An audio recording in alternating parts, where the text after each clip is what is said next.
A lot of people have been led to believe that the spiritual concept of enlightenment is something you have to spend years of meditation and discipline trying to achieve. But this belief only keeps you trapped in a loop, because enlightenment is the very state through which existence expresses itself. There is no working your way toward it. You are already operating from that state. The problem is that we all live in a society that conditions us to become attached to certain things in order to survive. Your body needs food, shelter, medicine, and a healthy environment to function properly. Nature has already provided all of these things freely, yet the system demands that you pay to have access to them. This is where the real issue lies, our attachment to the mind and the body. It is this attachment that pulls you away from your natural state of being, which is your enlightened state. As human beings, we spend our entire lives chasing material things, believing they will bring us peace, happiness, or comfort. You wake up in the morning, and the first thoughts that enter your mind are, what am I going to eat today? What clothes am I going to wear today? You want to buy the latest cars, visit the trendiest clubs, surround yourself with influential people, and keep up with whatever is popular. But have you ever stopped to ask yourself these questions? Why don't all human beings look alike? Why don't we all sound alike? Let me save you the trouble by giving you the answer. It is because every one of us has a unique blueprint. The human body is made up of DNA, known as deoxyribonucleic acid.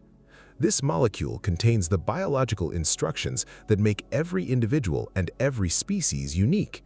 Found in almost every living cell, DNA acts as an instruction manual or blueprint, directing the body's development, growth, and reproduction. This is evidence that we were never meant to become copies of one another. It was never part of God's or the Source's original plan. It is something created by mankind.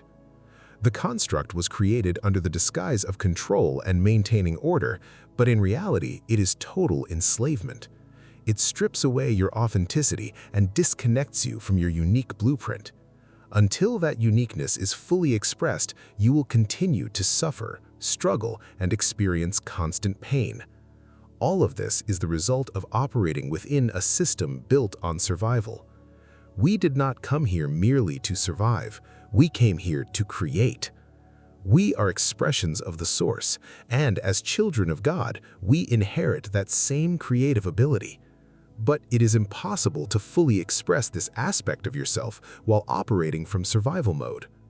When Buddha was asked what enlightenment is, he replied, "Enlightenment is the absence of pain and suffering." Now think about that for a moment. What remains when there is no pain and no suffering?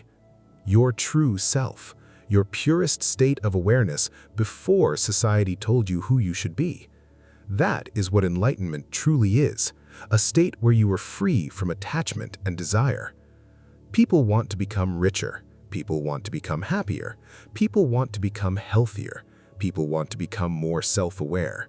People want to become more loving and compassionate. But whenever you are constantly trying to become more of something, you are actually becoming less of that which you seek.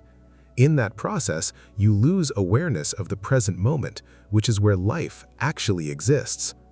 The past and the future are simply memories of previous present moments or projections of future present moments stored within the memory aspect of the mind.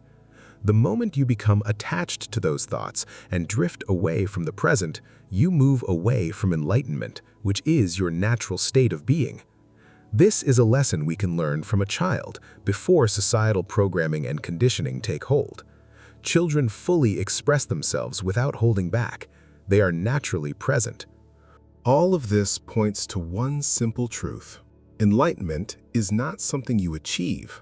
It is something you return to after spending many years operating under a false identity. Meditation, discipline, grounding, self-love, and compassion for others can certainly help you remain anchored in that enlightened state of awareness, which is your natural state of being. But you do not need to do more of these things in order to become more enlightened. They simply help you remember what you already are. Now let's talk about enlightenment and material possessions, because this is where many people misunderstand these teachings. Enlightenment means detachment from the material world, not avoidance of it. It is important to understand the difference between these two ideas because doing so can completely transform your relationship with manifestation, money, and material success. We all live in a material world where nothing is permanent. Everything that is born must eventually die. Even the physical body follows this law.